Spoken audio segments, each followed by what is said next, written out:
صدر مملکت نے ہائی کورٹس کے ایڈیشنل ججز کی توثیق اور توسیع کی منظوری دے دی۔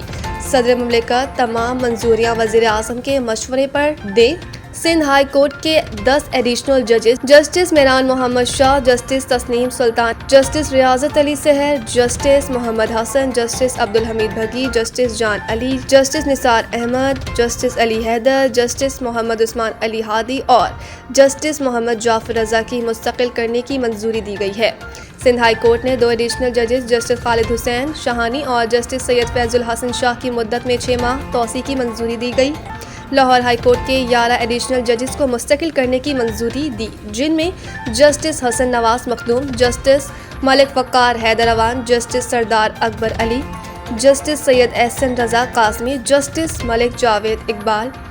وینس، جسٹس محمد جواد ظفر، جسٹس خالد اسحاق، جسٹس ملک محمد اویس خالد، جسٹس چودھری سلطان محمود، جسٹس تنویر احمد شیخ اور جسٹس عبر غل خان کے بطور مستقل جج منظوری دی گئی۔